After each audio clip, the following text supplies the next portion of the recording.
let's get into it. So this is my live Ask Me Anything. I usually do these about once a month.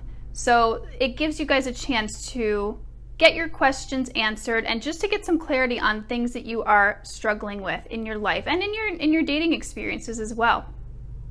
So the first question I had from someone pre-submitted was, can you please share any tips on how to handle a toxic ex-partner while exchanging the kids? So this person says, seeing him during these times is how I keep getting roped back in. And I did ask this person if their ex was actively pursuing them and trying to get them back, and they said yes. So I have to just put a full disclaimer here. I do not have children myself, so I am not an expert on parenting and these types of situations, but I can give you some perspective for just how to deal with a person like this in general. And ideally, if you could get to a place where you don't actually have to physically exchange those kids for now, that would be the ideal situation. And I know that this is not going to be easy for a lot of people, but if it's possible, that's what I would suggest, because what you've said here is that you feel like you're getting pulled back in. So that tells me that there's still some sort of emotional connection with your ex. And if they're pursuing you, it can be really, really difficult to fully disconnect from this person and be able to heal and move on. It sounds like this person is kind of like pulling at your heartstrings a little bit. So yeah, in an ideal world, you could get someone to do those exchanges for you. Maybe it's their grandparent, maybe it's a caregiver, a babysitter, some sort of person, some sort of intermediary where you don't actually have to see this person. That's the ideal situation. If this is not possible, what I would recommend doing is setting some really, really clear boundaries. And again, I know this is going to be difficult if you're still feeling like you have some strong feelings for this person, you're still getting kind of pulled in, but boundaries are going to be key here. So I'm going to give you an example here of what a boundary would look like. A boundary in this situation would be to say to this person, your ex, please stop pulling me in, or whatever it is they're doing. Maybe they're asking you to go out. Maybe they're saying, oh, things are going to be different. I've changed, whatever it is. You can say, please stop doing this thing that you're doing when I pick up the kids. If it happens again, I will not be responding. I'm not going to comment. I'm going to walk away. Whatever it is that you feel comfortable doing in that moment. And then the hard part is actually doing that. So this is all about boundaries, and I've done a couple of videos talking about boundaries. So if you want to go through the guide section, you can find one of my videos about boundaries here. But what I'm talking about here is setting some very, very clear guidelines for what you will accept in this co-parenting relationship, or maybe it's a parallel parenting relationship. That's a whole other topic to go into. But you're saying here, I'm not going to tolerate this type of treatment. Now, if this is a narcissistic person, then they probably will continue to do it. They will probably ignore your boundaries. So when that happens, if they start saying, hey, you want to go hang out tomorrow? You say, I've already told you I'm not going to respond to these questions, or whatever it is that you've said, and then you don't. You walk away, you end the conversation, you change the subject. When it comes to dealing with a toxic ex, the less physical contact you have with them, the better. The more that you can restrict those conversations only to topics about the children, the better. So really, you really want to distance yourself here, because I know it's so hard. It's so hard to see them and feel that you're getting pulled back in. So I hope that this answers your question here. Again, I'm not a parenting expert because I don't have children myself, but just some basic boundaries can be really helpful for this type of situation. Okay, on to the next question here. And you guys, please feel free to continue to submit your questions here. I'm going to go through the comments at the end of this broadcast here. So the next question is someone asking basically just how to deal with a guy that they've been talking to. And for future reference, when I do these live Ask Me Anythings, if you guys want to send me screenshots, like this person sent me some screenshots and it was really helpful to get a bigger picture of what's going on with this person. So you guys are free to do that. You can private message me what your question is and I'll answer it here for the benefit of everyone on this live broadcast. So this person is asking how to deal with this situation. He came back after withdrawing and basically pulled away after good dates and being intimate. He even told me he had a really nice time, and then he would go silent for days, possibly even the week, and acted cold and distant. I'm curious if anyone who is watching here has experienced this themselves. I know I've experienced this when I've been dating. So I hope that this question will be very helpful for you guys here today. So she also saying, then I messaged him on a Saturday night, saw he was online. She then deleted the messages and he messaged her again asking why she deleted them and did she regret saying something. And so she sent me this text exchange between them. And so my answer here is going to be in reference to the screenshots, what this conversation was about. So what I saw in these screenshots were this person, this man, saying things to her like, I'm confused, I don't want to hurt you, you deserve better than me, I don't love myself. So this person was really saying, yeah, you know what, I did pull away and it's because all of these things, I'm confused. I think he maybe even said that he's scared, doesn't want to hurt you, you deserve better than me. So if you're getting these types of messages from someone that you're talking to or you're dating, this is a clear indication that they are not up to the job of being in a healthy relationship. Maybe they're just not able to with all of the things that are going on with them right now. And that was kind of what this person was saying. Like, I have a lot going on right now. There's a lot of stuff in my head. He didn't say outright that he's not ready for a relationship, but the words that he used, these other phrases, made it very clear that he's not up for it. He's probably not able to or willing to be in a clear, solid, healthy relationship at this point. So for the person who is watching this, who asked this question, how would I handle this? How would I recommend handling this? If you are interested in a relationship with this person, I would not engage anymore because he's clearly saying, I can't do it. I don't want to hurt you. You deserve better than me. What he's saying when he says, I don't love myself, he's saying, I don't even love myself. I can't love you. He didn't say I can't love you, but this is what the message is. I don't even love myself. So you're not going to get what you want out of this person if what you want is a relationship. And so what I would recommend doing is not engaging with this person anymore. And you can simply say, I enjoyed my time with you. We had some nice times. I wish you the best. It seems like we're not on the same page with what we're looking for. Or I don't think we're really compatible.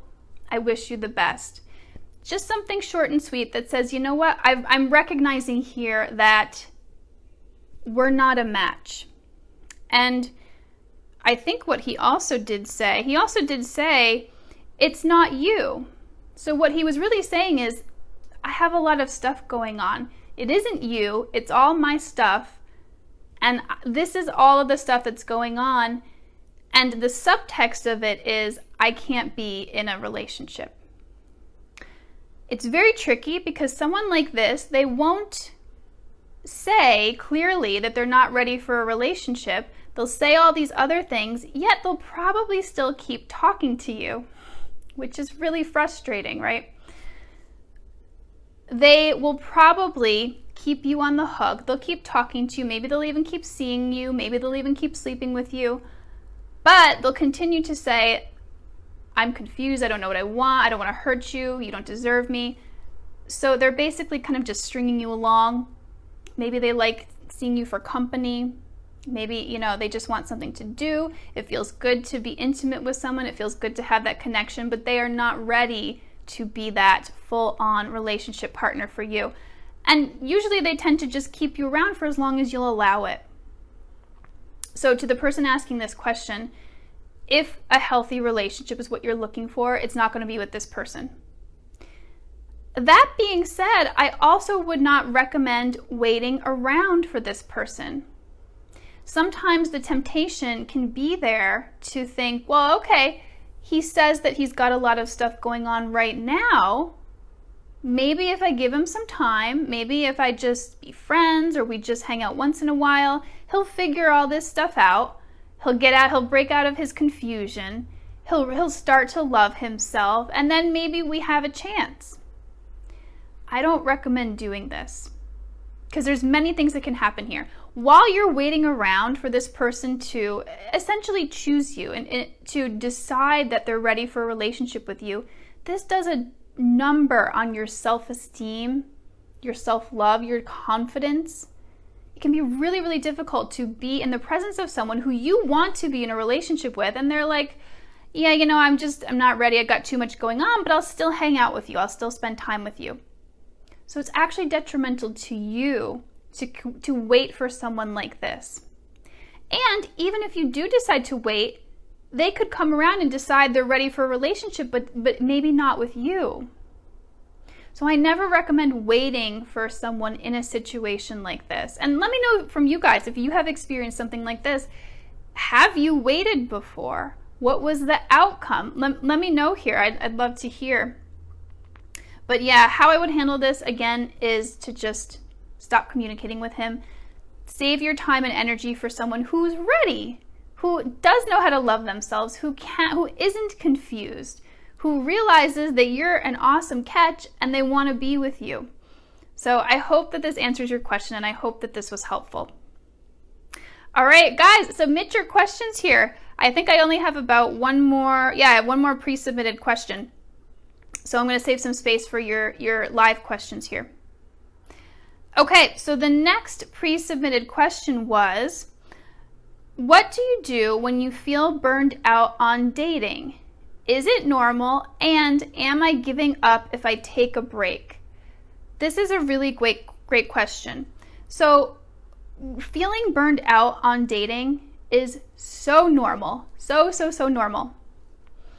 And what I want to say here is, yes, if you're feeling burned out on dating, it's normal because it's difficult a lot of times to keep putting yourself out there, to keep going on dates, to keep engaging with people. And people, let's be honest, people are flaky, especially since the pandemic. I haven't been out there dating myself, but I've heard from a lot of my clients and people I talk to that the scene out there is a bit different post-pandemic. I mean, we're still in the pandemic, but people are a little bit more, flaky is a good word, a little bit more hesitant. So yeah, it's hard to keep putting yourself out there and not getting the type of responses that you want, or not being able to find that person. So it's perfectly okay to take a break from dating. Absolutely. It doesn't mean you're giving up. It means you're just resting. Because what's going to happen if you don't take that break is, if you keep going out there and you're feeling tired, you're feeling burnt out, you're not going to show up as your best self. You're going to show up looking a little bit tired, maybe a little bit jaded, maybe a little bit resentful. And that's not the type of vibe that someone's going to see and be like, ooh, this is a really interesting person. This is someone I want to get to know. They're probably going to see that and be like, ooh, like she seems really tired, or maybe a little bit angry. So if you're feeling that burnout, or you're just like, you're done with it temporarily, take that break. It will really be helpful. It's going to help you in the long run. It's not going to hurt you. It's actually going to serve you. Because when you take that break, you take time for yourself, you take care of yourself, you rest, you then show back up on the dating scene looking refreshed. You have a nice vibe, is what I like to call it. It's not the best word, but you look happy, you look excited to be there, and people respond to that. If you think about it in the reverse, nobody really likes to be on a date with someone who's not that enthusiastic about being there, right? You see someone who's not that excited and you're like, gosh, is it me? They don't seem that interested in me. I don't think I'm really going to pursue this. Do you know what I mean? So yeah, take that break. Absolutely. It's going to serve you in the long run. And there can be a tendency to think that, oh no, I'm getting behind because I'm taking the break. No. These breaks can actually serve to catapult you, because like I said, you give yourself that period of refreshing yourself. And sometimes that period where you're off, it does change how you see people, and you show up on the apps and people look a little different. And maybe you'll swipe on someone that you wouldn't have in the past, and that's the match. That's the person who turns out to be the person for you.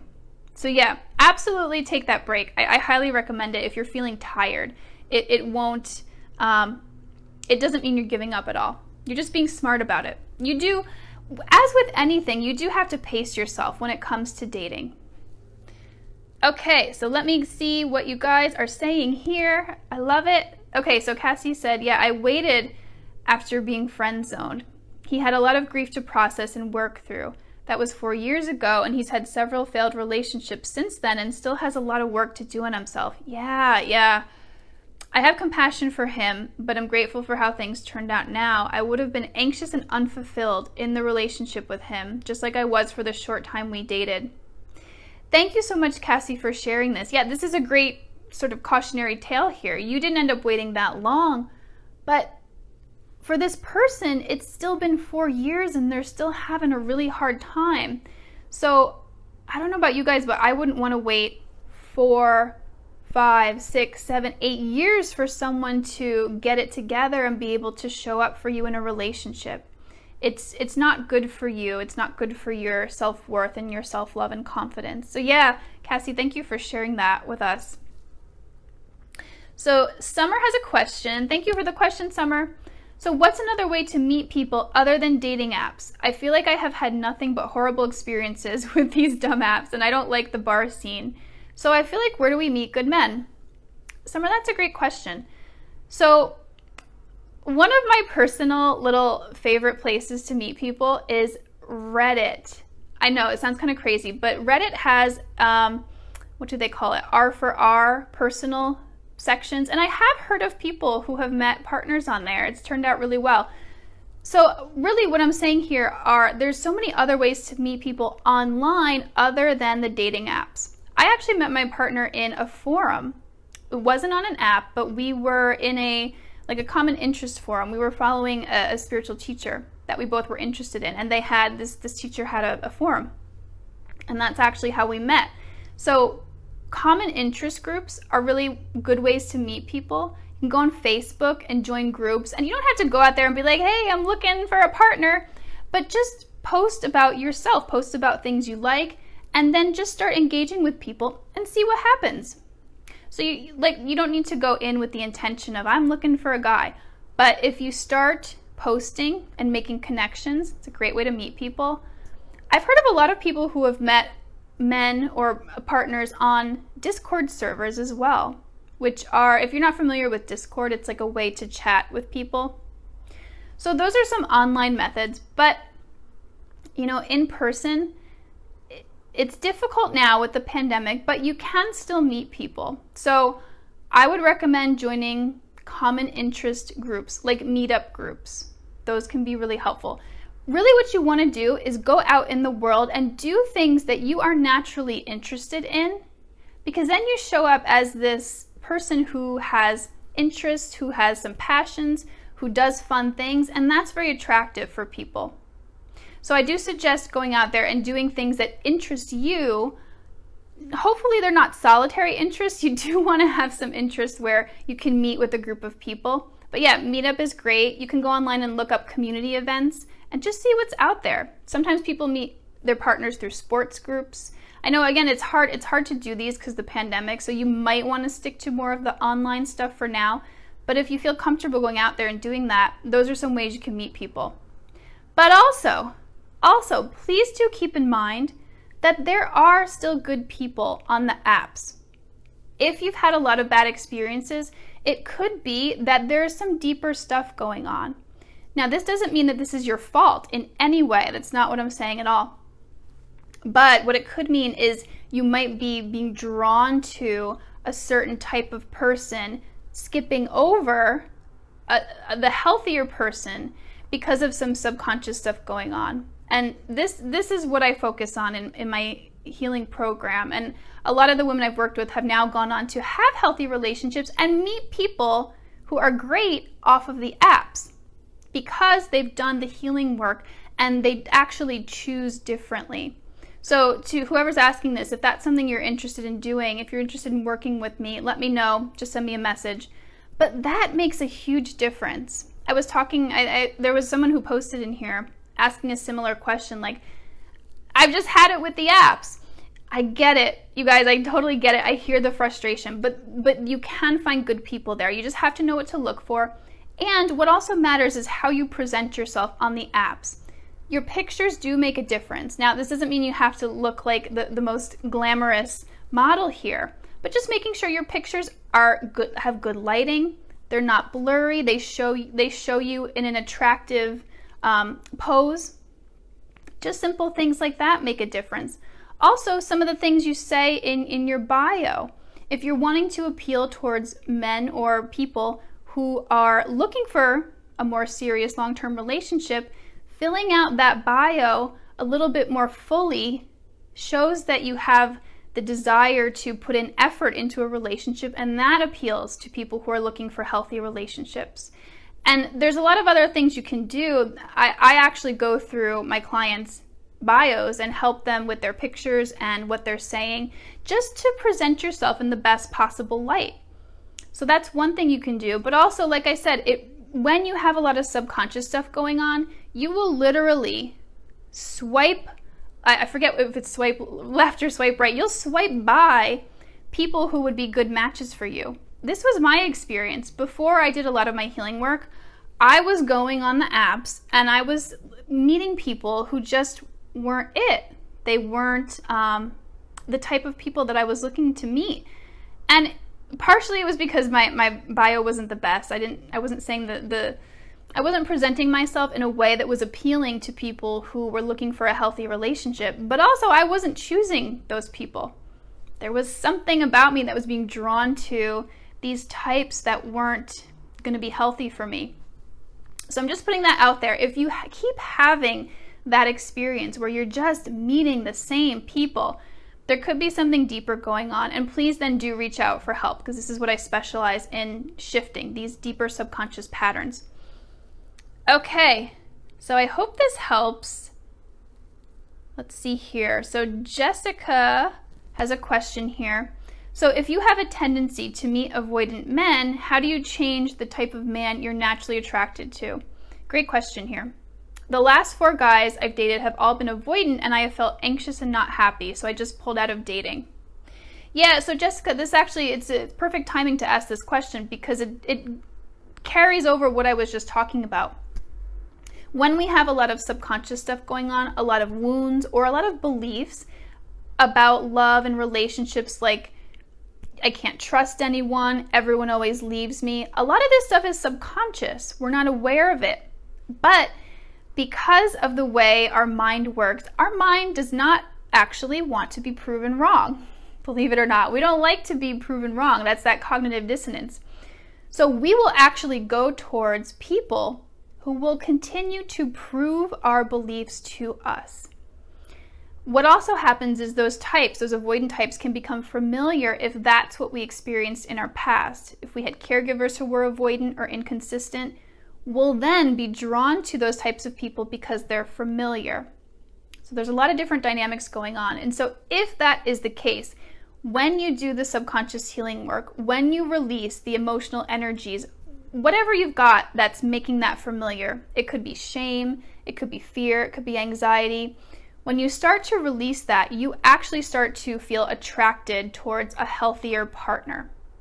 Also, shifting some of those subconscious beliefs, again, also makes those healthier partners more attractive. It's a process, it's a transition, but this is exactly what I do in my program. So Jessica, if you're interested in some of my work, please reach out to me. I can tell you more about it. But doing that healing work is what shifts the attraction. It was the case for me. This was my story. I was attracted to all those types like that, like really, really attracted to those avoidant types. And once I did the healing work, once I really dug in there and shifted those things, those types did not become attractive to me anymore. They weren't compelling in the same way that they were in the past. In the past, it was like I was trying to rewrite my story from my childhood or from things I had experienced in my younger years. I would meet this avoidant person and I would think, like subconsciously it'd be like, yes, here's my chance to do it differently. Again, this wasn't conscious, but that's what I was trying to do. And eventually, as I did the healing work, that thing, that glue wasn't there anymore. And I just saw these people more as just not capable of being able to meet my needs. So Jessica, that's what you can do. Once you do the deep healing work, the attraction will change. And that's been the case for the women that I've worked with as well. All right, you guys, thanks for all these questions. This is great. This is so fun.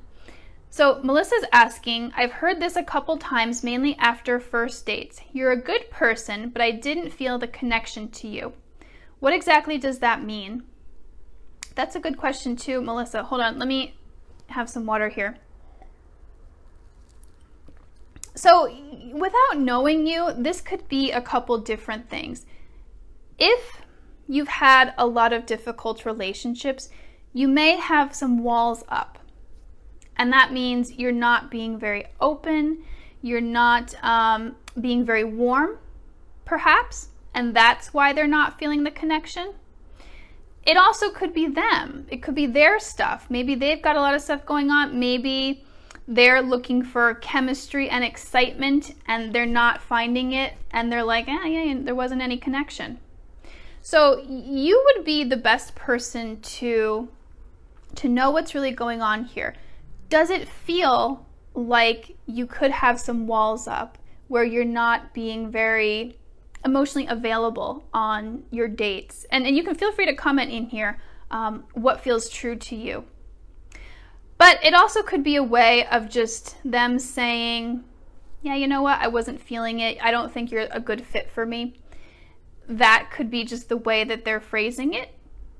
But this doesn't necessarily mean that there's something you did wrong. It could just be you're not a match for them. But yeah, please feel free to let me know if it does feel like you have some walls up. Okay, so you're saying, yeah, I believe it's both. Yeah, that's what it sounds like to me too, Melissa. So what you can't change anyone else. So that's their stuff. If they have their issue going on where they're looking for something else, you can't change that. But what you can do for yourself is you can do some healing work to help you to be a little bit more emotionally available and a little bit warmer on those dates. I know that this can be really difficult if you've come out of a toxic relationship or an abusive relationship, but I can promise you guys that once you do the healing work, it does get easier to trust people again. I actually have a very specific guided meditation, which is very similar to hypnosis, in my program that helps you to break out of these trust issues. I have a couple different resources, but yeah, one of them is a guided meditation to dive specifically in there and get to the root of the things in the past that have made it difficult for us to trust. And so once you go through these deeper healing processes, it becomes much easier to be warmer and more emotionally available on dates. Because that's what people like. You know, it's said out there that a lot of men are just looking for a pretty face, or they just want someone who has a great body. And while that is somewhat true, yes, men, and I'm speaking men in general because that's mostly what's going on here. Men do like that, but that's not it. They actually care a lot about how you make them feel.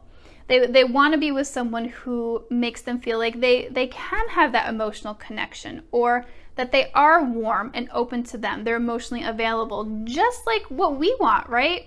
We want to find someone who is available to us and who's affectionate and who's warm.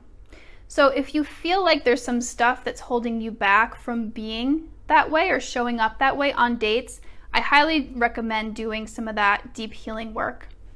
So, okay, Melissa's saying, yeah, I've also done a lot of work, and I know you're not supposed to feel the connection instantly. That is true too. That is true too. And so that's what I mean. If they, the other person, are looking for that instant connection, you know, then that's their issue. They don't know that you're not always supposed to feel that instant connection. Now, there's also a difference between instant chemistry and connection. This could be a whole other live topic, but when we're going on a date, we do want to feel some feeling of like, oh, I like this person. We had a nice time. We were able to talk about things and I was able to feel heard, and I hope that they feel heard. That's what we want. We don't want to be looking for this intense chemistry or this intense sexual attraction. So I hope that's clear, that distinction. We do want to feel some sort of something. And in order to feel some sort of emotional connection, we do have to be a little bit vulnerable, a little bit emotionally available. Doesn't mean we're going to tell our whole life story. It doesn't mean we're going to share everything about our past in the beginning. But we can share a little bit. We can share about ourselves, what things we like, stuff about things we like to do for fun, what our careers are about, just a little bit. And we can share a little bit more of our personal stuff, because remember, this isn't a job interview. So if we share a little bit of our personality, a little bit of our personal experiences, again, we're not going real in depth on this, but just a little bit, that's usually enough to make some sort of a connection. So Melissa, I hope this is helpful. It sounds like there's a couple different things going on, and feel free to message me if you want to talk about this more privately. Okay, so let's see. So Suzanne is saying, can I ask your questions later? Suzanne, just drop them here quick, because after this is over, I'm not going to be answering anymore. So I'd say just drop them in here really quick. Jessica says, really good answers. Thanks, you're so welcome. Mia says, hi. Mia, I did answer your question. Yep. Okay. Let's see here. You're so welcome. So yeah, you guys, I'll leave this chat open. I'll leave the comment open for a couple more minutes. But yeah, thank you. Thank you so much for participating in this live. These are so fun when you guys ask me questions. And just know that I'm going to be doing this. I've been doing it consistently once a month at the last Tuesday of the month. So if you can think, like if you think of a question in 2 weeks, just know that this will be coming up, so you can get your questions asked, or get your questions answered. Okay, Renee, so I will wait for you to drop your question here. But yeah, while I'm leaving this open just a few more minutes for questions, if you guys related to any of the things that I was talking about here today, where I mentioned that some deeper subconscious work would be helpful, this is my specialty. This is what it means to learn how to love yourself. It means doing that subconscious work. It means releasing all of the emotional energies, all of that like baggage that you've been carrying around from your past, from exes, from your childhood, all of this stuff, releasing that baggage and then shifting your beliefs. The combination helps you to break the cycle of a toxic relationship. It helps you to finally get that healthy relationship, that loving reciprocal relationship that you've been looking for. So if this type of thing is interesting to you, or if just me talking about it perks up your ears, then message me and I'll share more about it and we can see if the work would be a good fit for you. All right, you guys, I don't see any more questions, so I am going to sign off here. Thank you so much for participating in this live. It's always my pleasure, and I will be back next week with a new topic. If you guys have a topic idea, something that you want me to cover in one of my live broadcasts, please also put that in the comments and let me know, because I want to do these for you. These are for you to get some clarity and to get your questions answered. Good thing I waited. Renee says, when is it time to be intimate after dating? I think you're meaning here 3 times, like 3 dates. So Renee, I don't have any rules per se. I know people say that some people have very specific rules when it comes to dating.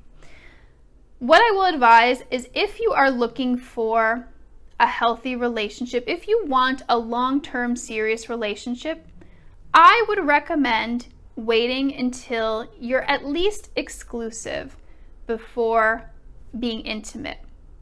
So again, this is not a rule.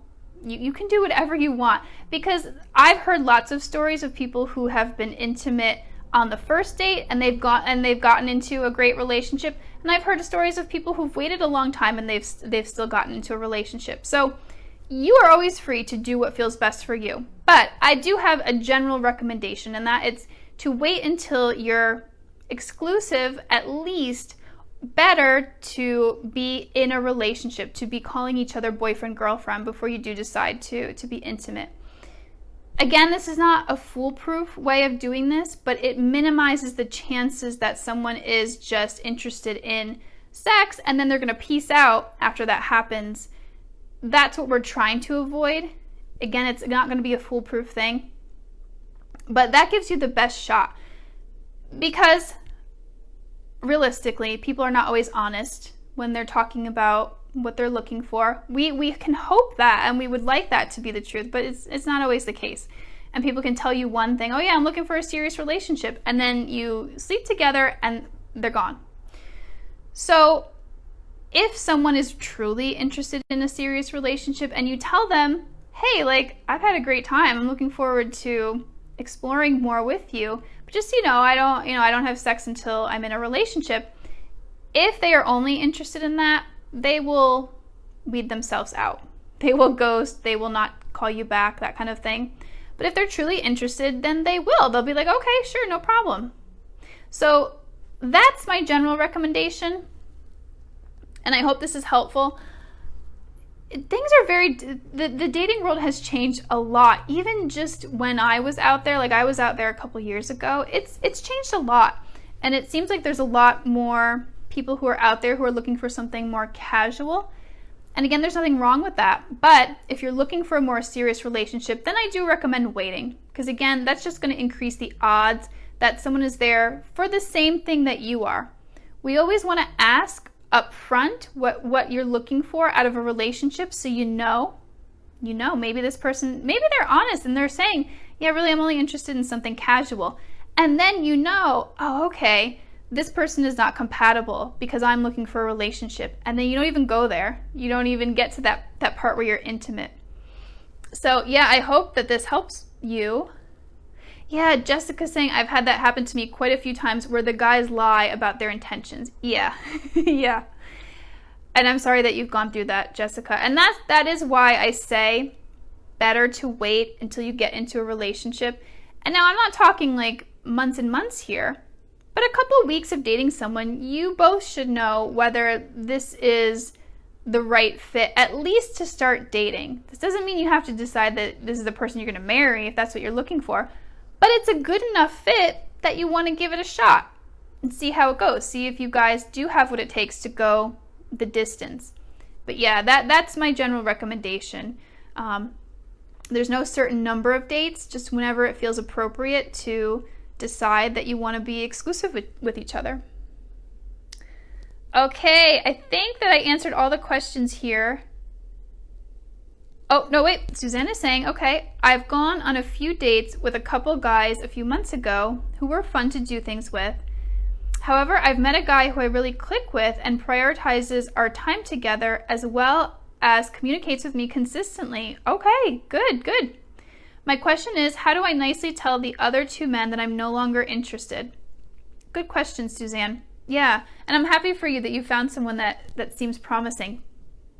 So what I would do is just be very clear, but you don't need to go into a long explanation about why or what's going on or what happened. What I used to do when this happened is I would say something like, hey, I've really enjoyed our time together. I've decided to date someone else. I wish you the best. That's it. Just short and sweet. And you could just say some variation of that. You don't have to tell this person that you're dating someone else. I did usually, because that was a way for me to close that door. But you could also say, I've really enjoyed the time that we've spent together. I'm no longer interested in going on dates. I wish you the best. If you haven't done this sort of thing before, it can feel like you're coming off as kind of rude or hurtful. But what I can tell you is it's much better to be very clear and honest with someone. if you say to someone like, oh, I'm busy, I can't hang out right now, they're still thinking that you're interested. And so they don't then have the opportunity to go date other people who might be interested in reciprocating those feelings that they have for you. So it can feel that it's coming off as kind of rude and maybe cold, but your best policy is to just be very open and honest. And you can say, I've decided to start dating someone else. I wish you the best. You don't have to be mean here. You can still be kind, but you do need to make it clear that you aren't interested in going out with them anymore.